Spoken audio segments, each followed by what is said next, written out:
ओम नमः शिवाय। मु ज्योतिर्विद और लेखक प्रोफेसर रुद्रप्रसन्न महापात्र भुवनेश्वर ओडिशा कहूँ।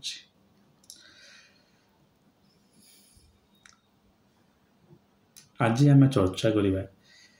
जे नवांशरे जोग। आपण मैंने जानी जे मु ज्योतिष ही मो सबकि मत लगुच ज्योतिष जेहेतु अच्छी मो संसार अच्छी ना हे तो मोर बंचार किसी उद्देश्य नाला माश्रम ही चली जाइली जेहेतु माँ अच्छा मत फेरिक आसवा पड़ा और मुझे ज्योतिष कली। तेणु उद्देश्यटी है कि ज्योतिष मुला पर्यंत ओडिशा रे किसी रिफर्मेसन आनी से संदर्भ में मो भिडियो गुड़ाक गोटे रिभल्यूशनरी करे। नवांश बिना जातक आपने देखिपारे ना। जेकोसी ज्योतिर्विद से टीवी रे बाहरतु से कौन पहाड़ मूल ज्योतिष करूँ जो भी था बिना नवांश जदि से प्रेडिक्शन करुँच चाष बेसी आइदर से ठकिले ना ज्योतिर्विद्या जना ना।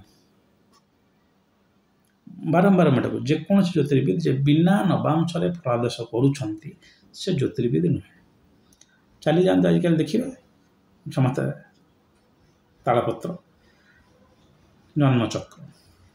सरीगला आमर ये जन्मचक्र आ त्रिपताकी रिष्ट मुझे जापारे त्रिपताकी रिष्ट कहीं अच्छे लगी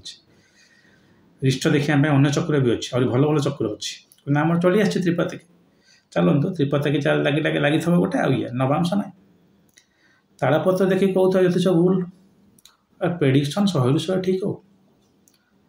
आपण गोटे अधा खंडिया डाक्तर ये गोटे आम हस्पिटाल माँ को देह खराब होता नहीं कि जाइली यहाँ पड़ो सेटा पड़ो से हस्पिटाल आडमिट करा पड़ो मुझे लगे मो पाखे तो पैसा पत्र ना कार्ड फार्ड किसी ना मत आप कहीं हैरान कर देखिए लोक पाखे पैसा ना कहीं आडमिशन फाडमिशन कर हैरान करवा तो आप जातु आप घर पाखे रोच पलि आसवे। तापर मुझे जड़े आउ जड़े बाहर प्रोफेसर जड़े अच्छा नहीं गली से कहले कि ना थायरॉइड बटिका खातु कि से जो औषध गुड़ा दूसरे कम करूला एत भल कम करूला कि करूला मुझे कम करूला किंतु ये जो लोक ये ठीक डायग्नोसिस कले कहीदेले। अर्थात कहबार उद्देश्यटी है बिना नवांश आप जातक देखले प्रेडिक्शन ठीक हम सप्तम शुक्र बस बढ़िया है बह काम है ये हम किंतु देखिपारे ना। मु पर्सनाली कहूँ मुझे जातक देखे लग्न कुंडली नवांश कुंडली आ षड्बल ये तीनटा को यदि आप न देखिले जातक भूल है। तब चलतु आम जो मुख्य विषय पर चर्चा करवा सी है नवांश जोग। आम देखीदे जातक गज जोग अच्छी आप जानते गज जोग कौन जान बोधे आप गज केशरी शुणी शुणी भारी व्यस्त हो जाते। गज जोग माने गोटे अच्छी जोग जो धरा जाए आपण मैंने बहुत वेहिकल पाइबे भल भल गाड़ी 2-3 गाड़ी रखिए तो गज तो आजिका डेट्रे वेहिकल ही धर ना हाथी किए रखुना भल क्वालिटी वेहिकल 2-3 आप पाखे थी से केमती हुए जो बृहस्पति लग्न कि दशम अधिपति द्वारा कि गोटे जोग सृष्टि होता बृहस्पति आ दशम अधिपति सांग होगी बसते लग्न दृष्टि दौथो लग्न बृहस्पति बसते दशम अधिपति दृष्टि इत्यादि फास्ट लॉर्ड 10th लॉर्ड आ बृहस्पति यदि मिसिकी कौन जोग कले तो गज जोग बोली कहुए। अच्छा आप गज जोग अच्छी देखला बेलू नवांश थी दारिद्र्य जोग आम सर जगह कौन गज जोग अच्छी आम गज किसी कहीं मिलला ना गाड़ी फाड़ी अरे नवांश देखाई नहीं बा। तो जोग अर्थ है आपंकर जातक गोटे प्रकार प्रमिज बा जातक कहूँ यही जिनस आपमी बुझे से आप बारंबार से बुझे नहीं जे आपण मत देखुं मो जीवन में मु देखा ये मो छांचटा को बदल पारि कि बदल पारि किंतु यदि मुझे जाऊँ ब्यूटी पार्लर स्पा फा सब जा गोरा देखाई पारे हाँ तो ठीक से भाया जातक आपंकर प्रमिज गुड़ा जहाँ अच्छी से गुड़ा विभिन्न जाक जोगु देखी दि जाए। अरे ये चंद्रमंगल सूर्य जदि एत छोट जोग देखा कथा नुहे कि आम नर्माली ज्योतिष मान ठक ज्योतिष मान सब नेगेटिव दोष देखते ଗ୍ରହଣ ଦୋଷ ଲାଗିଗଲା ସେ ଗୁରୁଚଣ୍ଡାଳ ମୁଁ ଆପଣଙ୍କୁ କହି ରଖୁଛି ଗୁରୁଚଣ୍ଡାଳ କେତେ ଭଲ ଯେଉଁଥିରେ କି ସେମାନେ 2 ପଇସା ପୂଜା କରିକି ପାଇପାରିବେ କିନ୍ତୁ ଜାତକରେ ଏମିତି ଆପଣ ଯଦି ଖୋଲିକି ଦେଖିବେ 1000 ଯୋଗ ବାହାରିବ 1000 ଯୋଗ ବାହାରିବ ସେଇ ଯୋଗଟା କାହିଁ ଆପଣ କହିଲେ ଆପଣ ନବାଂଶରେ ଦେଖିବେ ଆପଣ ଦେଖିଲେ ଲଗ୍ନ କୁଣ୍ଡଳୀରେ ଲଗ୍ନ ଦ୍ୱାଦଶ ଭାବରେ ଅଛନ୍ତି ଆଉ ନବମ ଅଧିପତି ବି ଦ୍ୱାଦଶ ଭାବରେ ଅଛନ୍ତି ଆପଣ କହିଲେ ସରିଗଲା ଇଏ ଲୋକ ଜୀବନରେ ଉଠିପାରିବ ନାହିଁ ଦେଖିଲା ବେଳକୁ ସେ ଲୋକଟା ଆୟୁଷ ସରିକି ବସିଛି ଆରେ ଆରେ ଏମିତି କେମିତି ହେଲା ନବାଂଶ ଦେଖିଲା ବେଳକୁ ଲଗ୍ନ ନବାଂଶ ଲଗ୍ନରେ ନବମ ଅଧିପତି ଲଗ୍ନ ଅଧିପତି ଯୁକ୍ତ ହୋଇକି ବସିଛନ୍ତି ସପ୍ତମରେ ପଞ୍ଚମ ଅଧିପତି ସ୍ଥାୟୀ ତାଙ୍କୁ 180 ଡିଗ୍ରୀରେ ଦୃଷ୍ଟି ଦେଉଛି କେଡ଼େ ବଡ଼ ରାଜଯୋଗଟା ହେଇଗଲା କିନ୍ତୁ ଆମେ ଜାଣିପାରିଲେନି କାହିଁ କହିଲେ ନବାଂଶଟା ଦେଖିଲେନି ନବାଂଶ ଦେଖିବାର ଖାଲି ଗୋଟିଏ ନିୟମ ନାହିଁ ଆଜ୍ଞା ନବାଂଶ ଦେଖିବାର 3-4ଟା ନିୟମ ଅଛି ପରେ କେତେବେଳେ ତାପରେ ଚର୍ଚ୍ଚା କରିବା ମାନେ 3-4ଟା ମୁଖ୍ୟ ନିୟମ ଦେଖିବାକୁ ଗଲେ ନବାଂଶର ମୁଁ ତ କମ୍ ସେ କମ୍ 10ଟା ନିୟମ ହେଲେ ଆପଣଙ୍କ ଆଗରେ ଥୋଇଦେବି ଲଗ୍ନ କୁଣ୍ଡଳୀ ଦେଖିବାଟା ଏତେ ସହଜ ନବାଂଶଟା ଦେଖିବାଟା ଟିକେ କଷ୍ଟ କିନ୍ତୁ ବିନା ନବାଂଶରେ ଫଳଦାସ ହେବନି ତେଣୁ ଆମେ ଦେଖିଲେ ଗୋଟେ ଯୋଗ ବହୁତ ଲୋକ ଯୋଗଟା କ'ଣ ନବାଂଶରେ ଆମେ ଦେଖିବା କି ନାହିଁ 100% ଦେଖିବେ ଗୁରୁଚଣ୍ଡାଳ ଯୋଗ ନବାଂଶରେ ଦେଖିବେ ଆପଣଙ୍କ ପାଇଁ ସୁବିଧା ଆଜ୍ଞା ଆପଣ ମୋର ତ ଆଜ୍ଞା ମୁଁ ତ ଭିକାରୀ ଲୋକ ଆପଣ 2 ପଇସା ରୋଜଗାର କରିବେ ସାଂସାରିକ ଲୋକ ପିଲା ଛୁଆଙ୍କ ପାଇଁ ଭଲ ହେବ ଲଗ୍ନରେ ଯଦି ଭାବ ନାହିଁ ଗୁରୁଚଣ୍ଡାଳ ତାକୁ ଖୋଜିକି ନବାଂଶରେ ବାହାର କରିଦେବା କେଉଁଟେ ମିଳିଲେ ତ ଗଲା ଆଉ କ'ଣ ଅଙ୍ଗାରକ ବାହାର କରିଦେବା କିନ୍ତୁ ଉଦ୍ଦେଶ୍ୟଟା ମୋର କହିବାଟା ସେୟା ନୁହେଁ ମୋ ଉଦ୍ଦେଶ୍ୟଟା କହିବା ହେଲା ଆପଣ ଫଳାଦେଶ ଭୁଲ ହେଇଯିବ ଯଦି ଆପଣ ବିନା ନବାଂଶରେ ପ୍ରେଡ଼ିକ୍ଟ କରୁଛନ୍ତି ସେଇଟା ନିୟମ ନୁହେଁ ଆପଣ ଯେକୌଣସି ଗୋଟେ ଗ୍ରନ୍ଥ କାଢ଼ିକି ଦେଖିଦେବେ ପରାଶର ଲେଖିଛନ୍ତି ଯେ ମଙ୍ଗଳ ଯଦି ସପ୍ତମ ଭାବରେ ଅବସ୍ଥାନ କରୁଥାଏ କିମ୍ବା ସପ୍ତମ ଭାବର ନବାଂଶକୁ ଯାଇଥାଏ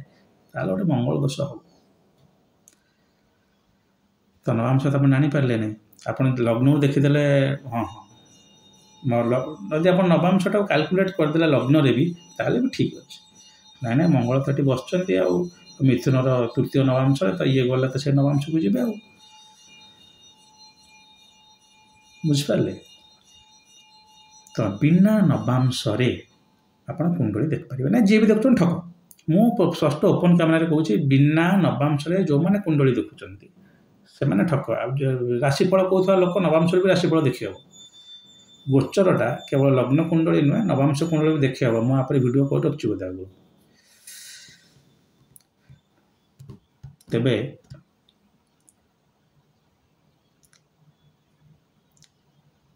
ଆମେ ଯେତେବେଳେ ଏଇଟା କରୁ ନବାଂଶଟା ଯେତେବେଳେ ଆମେ ଦେଖୁ ସେତେବେଳେ ଯୋଗଟା ବି ଦେଖୁ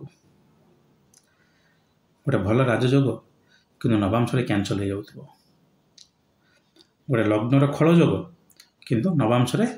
ଶୁଭ ଯୋଗ ହେଇଯାଉଥିବ ଦୁଇଟା ତ ଆଜ୍ଞା ମୁଖ୍ୟତଃ ଯୋଗ ଶୁଭ ଅଶୁଭ ଆମେ ଗୋଟେ ଶୁଭକୁ ନେଇଯାଇଛୁ ଏଇ କ୍ଷେତ୍ରରେ ଆମ ଜ୍ୟୋତିଷରେ ବିଡ଼ମ୍ବନାଟା ମୁଁ କହୁଛି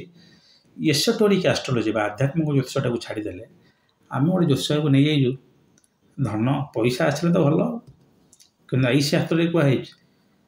ଅର୍ଥ ଅନର୍ଥର କାରଣ ଆପଣ ଯଦି ବେଶୀ ପଇସା ପଛରେ ଗୋଡ଼େଇବେ ସରିଗଲା ଆଉ ବେଶୀଟା କ'ଣ ଠିକ୍ କିଛି ନାହିଁ ଆଜ୍ଞା ରୁଦ୍ରମାପାତେ 10,000 ଟଙ୍କାରେ ବଞ୍ଚିପାରୁଛି ଆପଣଙ୍କ ପାଇଁ ଲକ୍ଷେ କମ୍ ତ ଡେଫିନେଟଲି ଆପଣଙ୍କ ପାଇଁ 2 ଲକ୍ଷଟା ବି ବେଶୀ ନୁହେଁ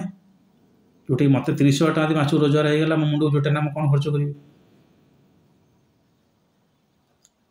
ତେଣୁ ଧନ ଯୋଗଟା ଖାଲି ଭଲ ଯୋଗ ନୁହେଁ ବିଭିନ୍ନ ଯୋଗ ଅଛି ସୁତ ଯୋଗ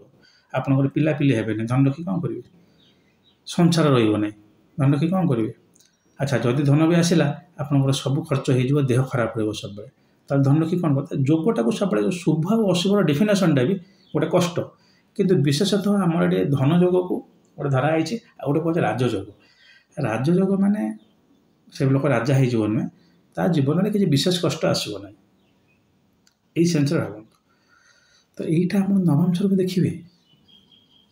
ନବାଂଶରେ ଯଦି ଆପଣ ଦେଖିଲେ ଯେ ବୃହସ୍ପତି ନବମ ଭାବରେ ଅଛନ୍ତି ନବାଂଶର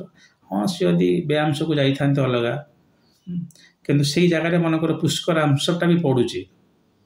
ଏଠି ଆମର ମଙ୍ଗଳ ରହିଲେ ଗୋଟେ ଭଲ ପୁଷ୍କରାଂଶରେ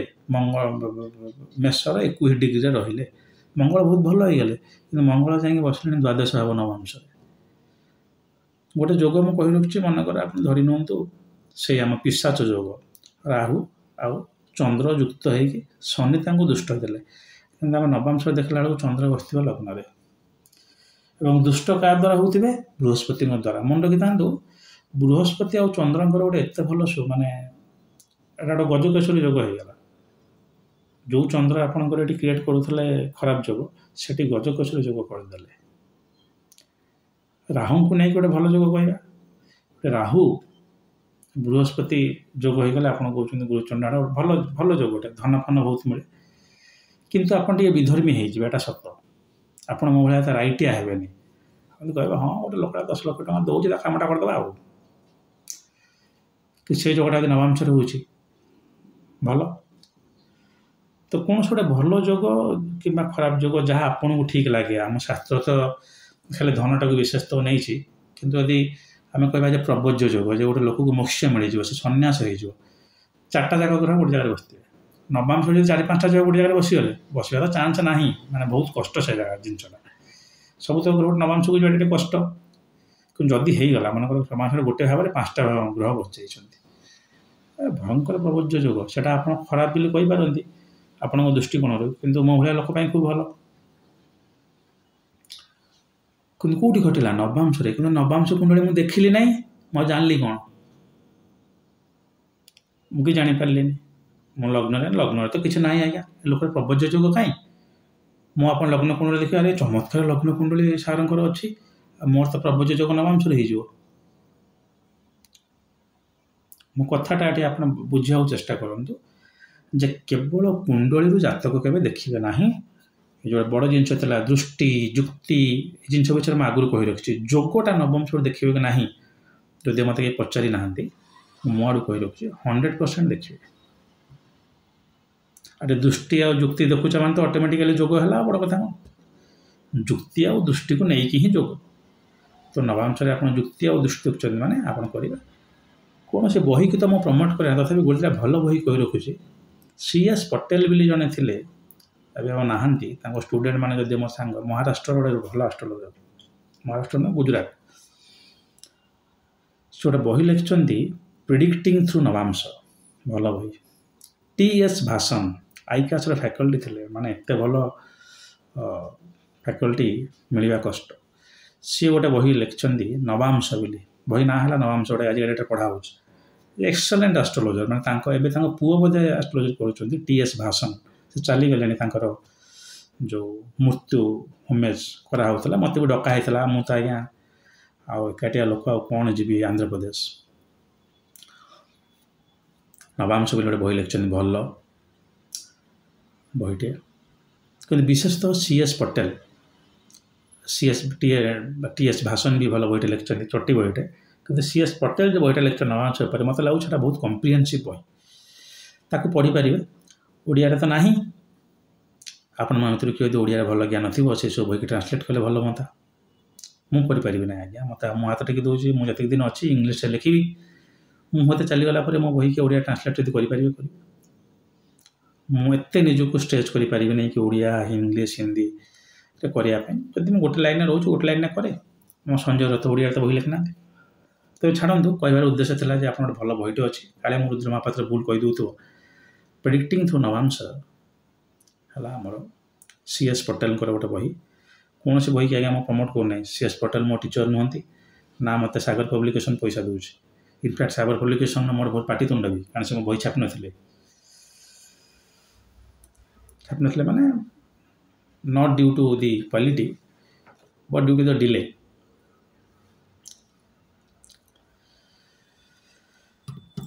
तेज आशा कै आप बुझीपारे नवांशर महत्वटा कौन जेकोसी ज्योतिर्विद यदि आपको बिना नवांश कहते से निश्चित रूप से ठक न लज्ञान नवांश निश्चित रूप आप जोग देखु युक्ति देखु दृष्टि देखु ग्रह देखु ताहले जाकि आप फलादेश ठीक हे अन्य वर्ग कुंडली छाड़ दशांश फशांश ठीक अच्छे हो आशा करें मुझे जहाँ कहली आप भिडियोटी भल लगी जहाँ आप जानवा चाहते कमेंट सेक्शन में लिखे दयाकोरी पर्सनाल प्रश्न पचारतु ना लोक मैंने एत व्यस्त हो जाती सार आम आप जातक देखा चाहूँ मुझे जानी से मो पैसा देखले कभी भी देवेनि ସାର୍ 4-5 ହଜାର ଏତେ ପଇସା କିଏ ଆମକୁ ଦେବ ନ ଦିଅ କି ଦରକାର ନାହିଁ। କିନ୍ତୁ ଦୟାକରି ନିଜ ପ୍ରଶ୍ନ ପଚାରନ୍ତୁ ନାହିଁ। ମୁଁ କେବେ ବି ଆପଣଙ୍କୁ ସେସବୁ ପ୍ରଶ୍ନର ଉତ୍ତର ଦେବି ନାହିଁ କମେଣ୍ଟ ସେକ୍ସନରେ। ଯେଉଁମାନେ ସିରିୟସ୍ ସେମାନେ ମୋ ପାଖକୁ ଆସିବେ କିମ୍ବା ମୋତେ କଲ୍ କରିବେ, ଆପଏଣ୍ଟମେଣ୍ଟ ନେଇକି ମୁଁ ତାଙ୍କୁ ଦେବି କନସଲଟେସନ୍। ମୋର ଧନୁରେ ଏଇଟା ଅଛି, ମୋର ସେ ମୀନରେ ବସିଛି ସେ ଗ୍ରହ, ଏସବୁ ବେକାର ପ୍ରଶ୍ନ ପଚାରିବେ ନାହିଁ। ଯଦି ଆପଣଙ୍କର ଥିଓରିଟିକାଲ କିଛି ଡାଉଟ୍ ଥିବ ପଚାରିବେ, ପ୍ରୋଭାଇଡେଡ୍ ଆପଣ ଜଣେ ଫୁଲ୍ ଟାଇମ୍ ଆଷ୍ଟ୍ରୋଲୋଜର ହେଇଥିବେ କିମ୍ବା ଫୁଲ୍ ଟାଇମ୍ ଆଷ୍ଟ୍ରୋ ଷ୍ଟୁଡେଣ୍ଟ ହେଇଥିବେ। ଆପଣ କହିବେ ମୁଁ ଅଛି ସେ ଚାକିରି ଗୋଟେ କରୁଛି ପ୍ରାଇଭେଟ୍ କମ୍ପାନୀ, ମୁଁ ସେ ସୌଖିଆ ଲୋକଙ୍କ ପାଇଁ ଜ୍ୟୋତିଷ କରେନି। ଯେଉଁମାନେ ଜ୍ୟୋତିଷଟାକୁ ମଜାକ ବନେଇକି ରଖୁଛନ୍ତି ସେମାନଙ୍କ ପାଇଁ ମୁଁ ଜ୍ୟୋତିଷ କରେ ନାହିଁ। ଆଉ ଜ୍ୟୋତିଷକୁ ମଜାକ ବନେଇ ରଖୁଛନ୍ତି ଯେ ଗୋଟେ ଜବ୍ କରୁଛନ୍ତି, ଖୁବ୍ ଭଲ ଜୀବନ ବଞ୍ଚୁଛନ୍ତି, କିନ୍ତୁ ଇଆଡ଼େ ସାଇଡ଼୍ ବାଇ ସାଇଡ଼୍ ଟିକେ ମଜା ପାଇଁ ଜ୍ୟୋତିଷ କରୁଛନ୍ତି। ହଉ, ଆଜି ପାଇଁ ଏତିକି। ମହାଦେବ ଚାହିଁଲେ ଆଉ ଗୋଟେ ଭିଡ଼ିଓ ନେଇ ଆପଣଙ୍କ ପାଖରେ ଉପସ୍ଥିତ ହେବି। ଆଜି ପାଇଁ ଆଜ୍ଞା ଦିଅନ୍ତୁ। ଓମ୍ ନମଃ ଶିବାୟ।